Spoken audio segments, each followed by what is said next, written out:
Hello everyone. आज हम लोग डिस्कस करेंगे कांस्टेंट टेम्परेचर प्रोसेस के बारे में, जिसे आइसोथर्मल प्रोसेस भी कहते हैं। और हम ये भी देखेंगे कि जब हम किसी क्लोज सिस्टम के लिए आइसोथर्मल या फिर कांस्टेंट टेम्परेचर प्रोसेस परफॉर्म करते हैं तो वर्क डन कितना होता है और हीट ट्रांसफ़र कितनी होती है। तो सबसे पहले हम लोग समझते हैं कि आइसोथर्मल प्रोसेस या फिर कांस्टेंट टेम्परेचर प्रोसेस है क्या। तो आइसोथर्मल प्रोसेस वो प्रोसेस होती है जब हम किसी सिस्टम के स्टेट में चेंज करते हैं, मतलब हम सिस्टम को एक इनिशियल स्टेट से फाइनल स्टेट ले जाते हैं।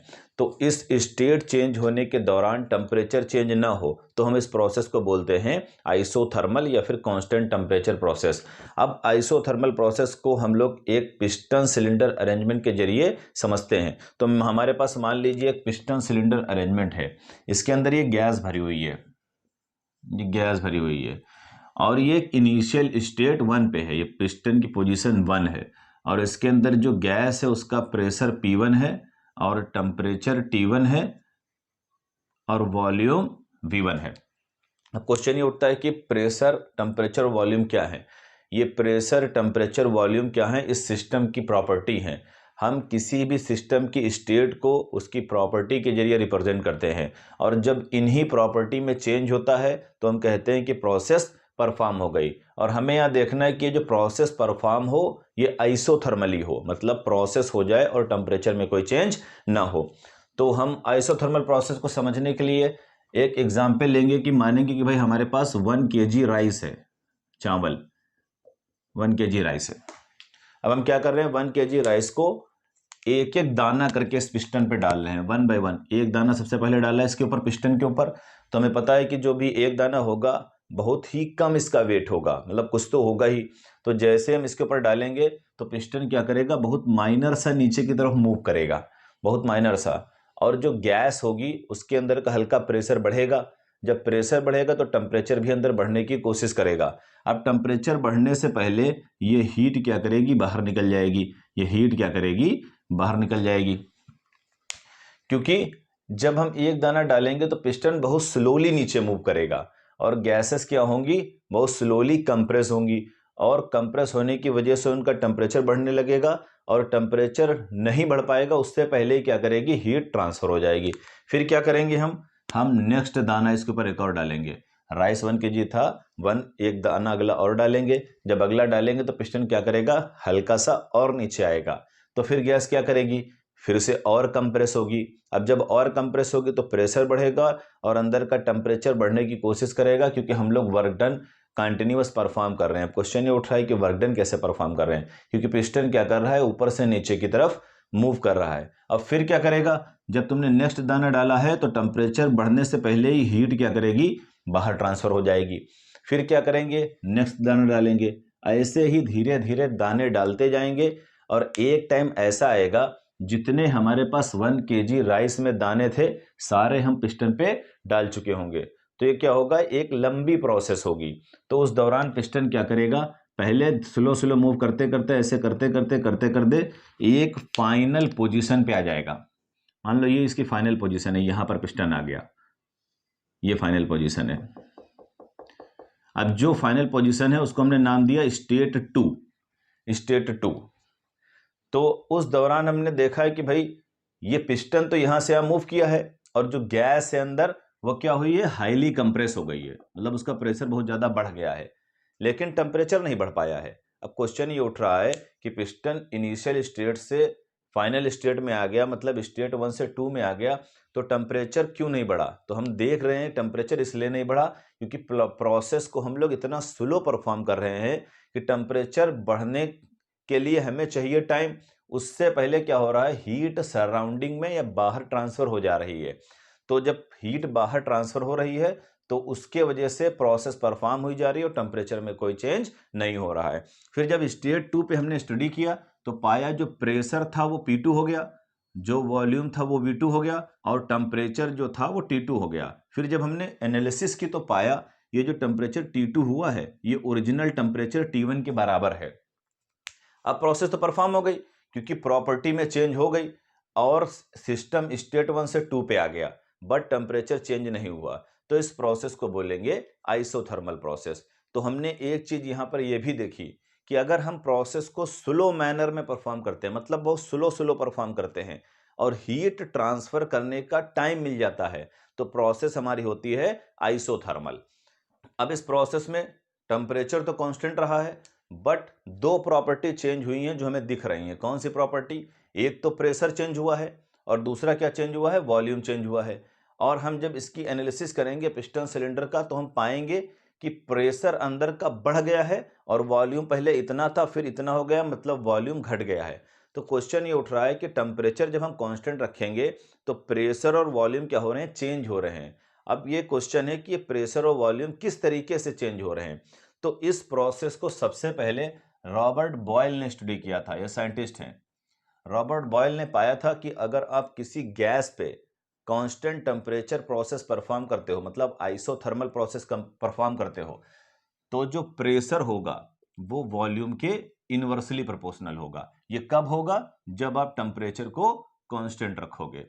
तो ये प्रेशर क्या होगा? वॉल्यूम के इनवर्सली प्रोपोर्शनल होगा।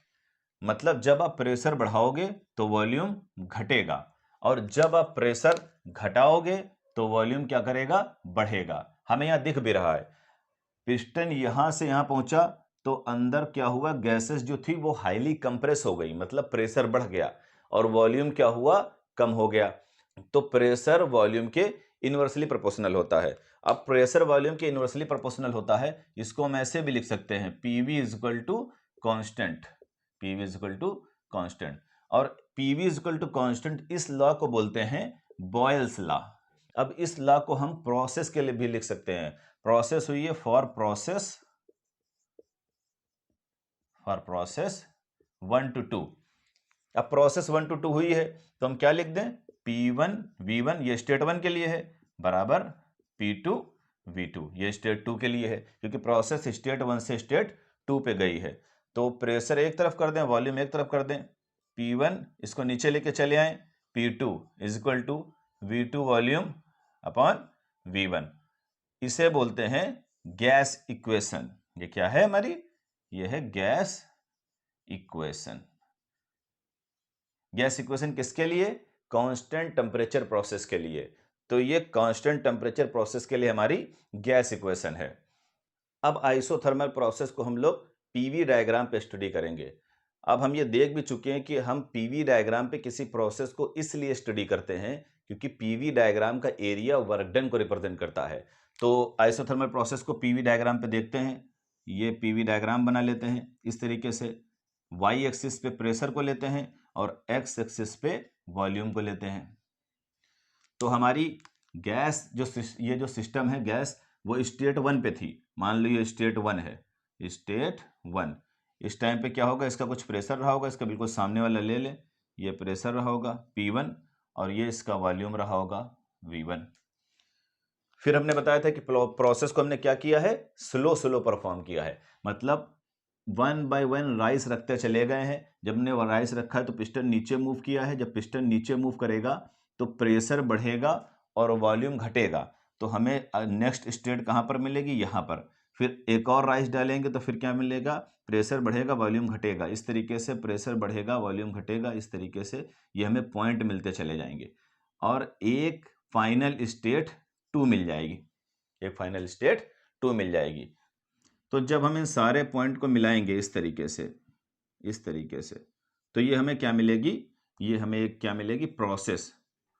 तो ये हमें प्रोसेस मिलेगी इस तरीके से, जो 1 to 2 परफॉर्म हुई है।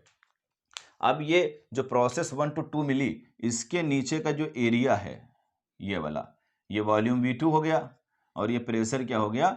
P2 हो गया। तो ये जो पूरा एरिया है, ये एरिया रिप्रेजेंट करेगा वर्क डन को।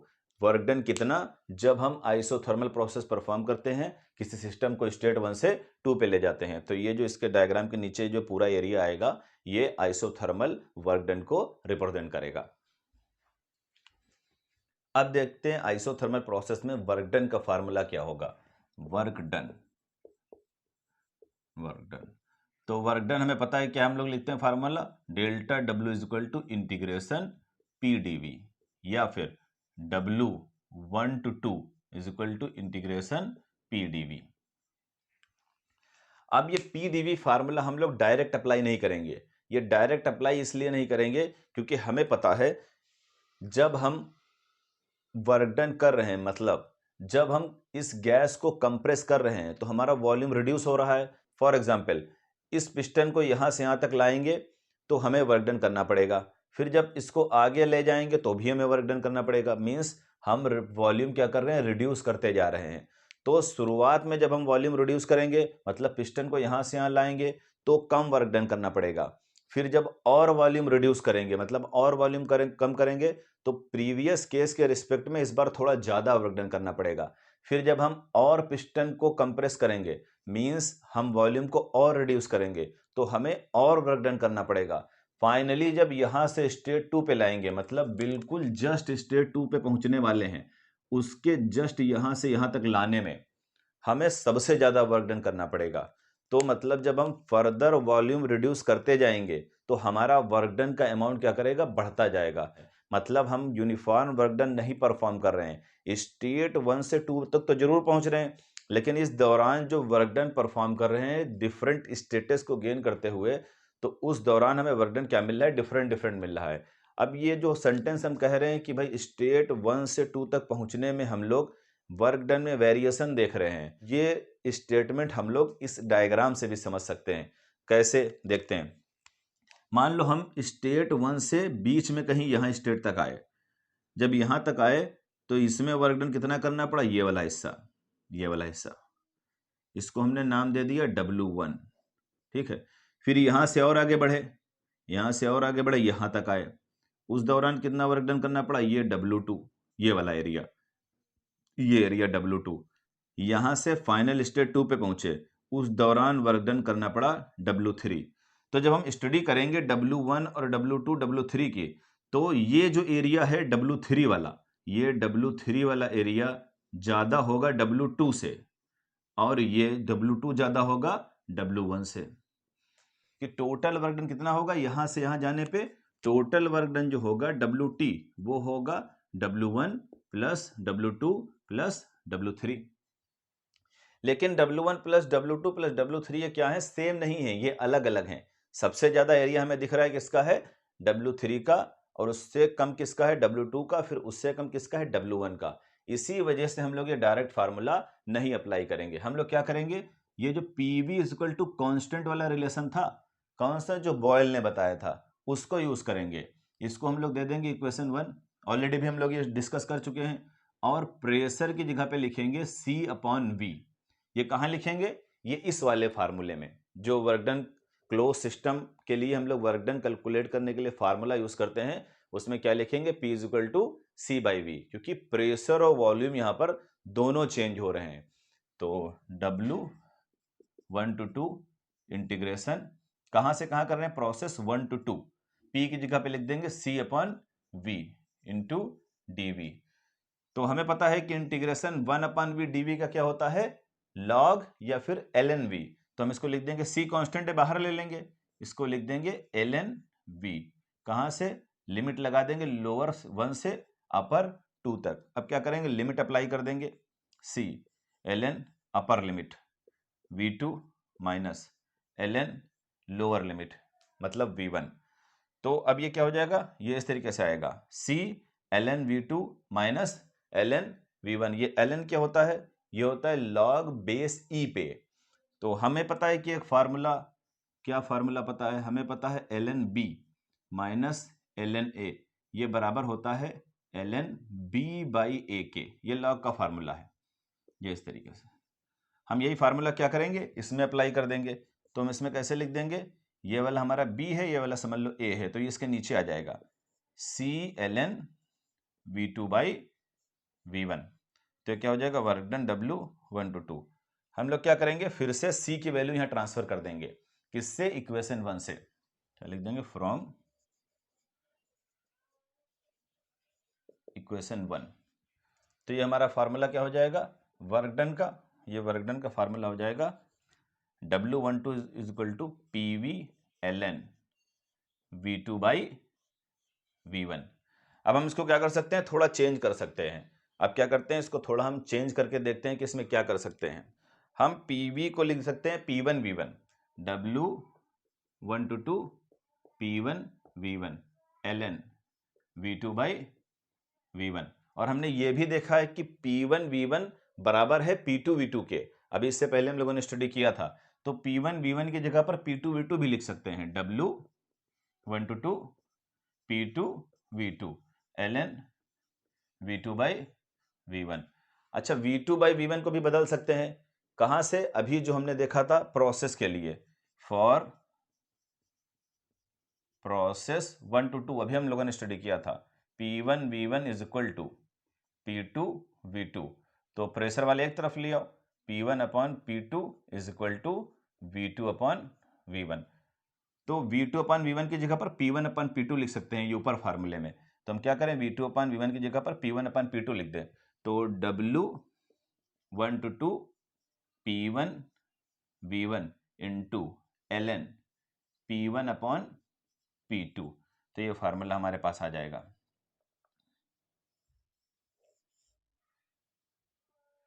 क्या फार्मूला आ जाएगा? W1 to 2 मतलब वर्क डन जो किया गया isothermally process 1 to 2, P1 V1 होगा ln P1 by P2। ये हमने बदला है, कहां से बदला है? प्रोसेस के लिए। तो ये हमारा एक और फार्मूला आ जाएगा। तो हमने देखा है कि हम लोग वर्क डन को किस फॉर्म में लिख सकते हैं, ऐसे भी लिख सकते हैं, W1 to 2 P1 V1 ln V2 by V1। एक तो ये हो गया, और हमें पता है कि P1 V1 जो बराबर होता है P2 V2 के, तो इसको ऐसे भी रिप्लेस कर सकते हैं। फिर हमने देखा है कि प्रोसेस के लिए जो P1 V1 is equal to P2 V2 होता है, तो हमने इसको चेंज कर दिया, P1 अपन P2 इधर ले आए, V2 अपन V1। इसका मतलब हम लोग V2 अपन V1 की जगह पर P1 अपन P2 भी इस फार्मूले में लिख सकते हैं। तो ये वाला एक अलग से फार्मूला आ गया। अब देखिए इसको और कितना बदल सकते हैं, इसको बदल लेते हैं। हम क्या कर सकते हैं, इसको थोड़ा और चेंज कर सकते हैं। हमें गैस इक्वेशन से पता है, गैस इक्वेशन क्या होती है? PV is equal to MRT। ये हम लोग क्या कर सकते हैं, PV is equal to MRT, ये गैस इक्वेशन लिख सकते हैं। तो PV की जगह पर क्या लिख सकते हैं? MRT। तो इसमें चेंज कर दें, P1 V1 की जगह पर हो जाएगा MRT1। तो W1 to 2 ये हो जाएगा MRT1 ln P1 by P2। तो एक और फार्मूला आ जाएगा इस तरीके से, ठीक है। तो ये M क्या है? गैस का मास है। R क्या है? उस पर्टिकुलर गैस के लिए कैरेक्टरिस्टिक गैस कांस्टेंट है। T क्या है? ये T टेम्परेचर है इनिशियल स्टेट में। ln P1 by P2 pressure 1 से 2 चेंज हुआ है। तो अगर हमें टेम्परेचर दिया है इनिशियल स्टेट का, और इनिशियल और फाइनल स्टेट के प्रेशर दिए हैं, और गैस कांस्टेंट और मास दिया है, तो हम लोग इस फार्मूले से डायरेक्ट आइसोथर्मली कितना वर्क डन करना पड़ेगा ये आसानी से कैलकुलेट कर सकते हैं। अब देखते हैं हीट ट्रांसफर कितनी होगी। हीट ट्रांसफर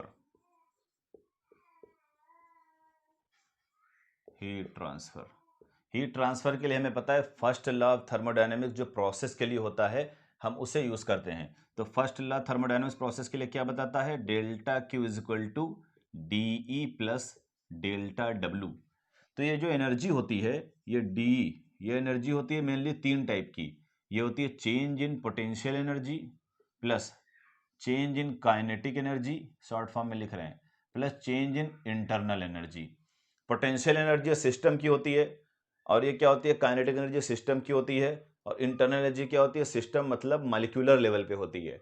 हमें पता है कि पोटेंशियल एनर्जी में कोई चेंज हुआ नहीं है, मतलब सिस्टम जहां है वो ऑलरेडी प्रोसेस होने के बाद भी वही है। तो ये चेंज इन पोटेंशियल एनर्जी क्या हो जाएगी? Change in potential energy zero हो जाएगी। तो काइनेटिक एनर्जी जो हमारा सिस्टम है इनिशियल स्टेट में भी स्टैटिक था, और फाइनल स्टेट के मतलब प्रोसेस होने के बाद भी स्टैटिक है। तो चेंज इन काइनेटिक एनर्जी क्या हो जाएगी? जीरो। अब ये जो इस सिस्टम की टोटल एनर्जी होगी, वो टोटल एनर्जी क्या होगी? उसकी इंटरनल एनर्जी ही होगी। अब देखते हैं कि इंटरनल एनर्जी में चेंज होगा कि नहीं होगा, वो तो बात की बात है। तो हम लोग इसको लिख सकते हैं डी, मतलब सिस्टम की टोटल एनर्जी, डी जो होगी वो सिस्टम की इंटरनल एनर्जी ही होगी। तो हमने बताया था कि डेल्टा क्यू को हम लोग ऐसे भी लिख सकते हैं, Q1 to 2 is equal to DU plus W1 to 2। चाहे आप डेल्टा क्यू लिखो, चाहे आप Q1 to 2 लिखो, ऐसे भी लिखा जाता है। मतलब heat transfer during process 1 to 2, work done during process 1 to 2। तो हम लोग क्या करें, ये जो चेंज इन इंटरनल एनर्जी है तो इसका फार्मूला हम लोग लिख सकते हैं Q1 to 2, ये तो हमें कैलकुलेट ही करना है।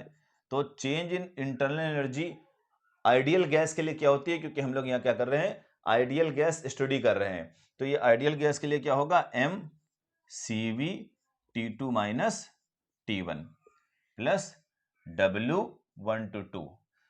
अब m क्या है, जो आइडियल गैस स्टडी कर रहे हैं उसका मास है, Cv क्या है, उस गैस की स्पेसिफिक हीट है एट कांस्टेंट वॉल्यूम है, और T2 फाइनल टेम्परेचर है, और T1 क्या है, इनिशियल टेम्परेचर।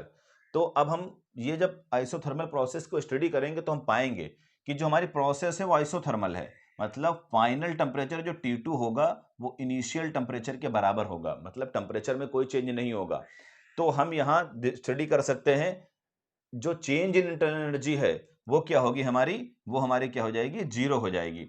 ये क्या हो जाएगी, हमारी पूरी जीरो हो जाएगी। जीरो किस लिए हो जाएगी, क्योंकि जब हम T2 को T1 लिखेंगे तो T1 क्या करेगा, कट जाएगा, तो ये हमारी जो पूरी चेंज इन इंटरनल एनर्जी है वो क्या हो जाएगी, जीरो हो जाएगी। ये जीरो इसलिए हो जाएगी क्योंकि टेम्परेचर में कोई चेंज नहीं हुआ है। और हमें ये पता भी है आइडियल गैस की जो इंटरनल एनर्जी होती है वो टोटली किस पे डिपेंड होती है, टेम्परेचर पे डिपेंड होती है। तो हमें पता चल गया है कि भाई जो ये हीट ट्रांसफर होगी ड्यूरिंग द प्रोसेस 1 to 2 वो किसके बराबर होगी, work done during the isothermal process. तो आइसोथर्मल प्रोसेस में जो हीट ट्रांसफर होती है वो आइसोथर्मल प्रोसेस में किए गए वर्क डन के बराबर होती है, क्योंकि change in internal energy isothermal में क्या होती है, जीरो होती है। तो यहां हमारा लेक्चर कंप्लीट हुआ। Thanks for watching.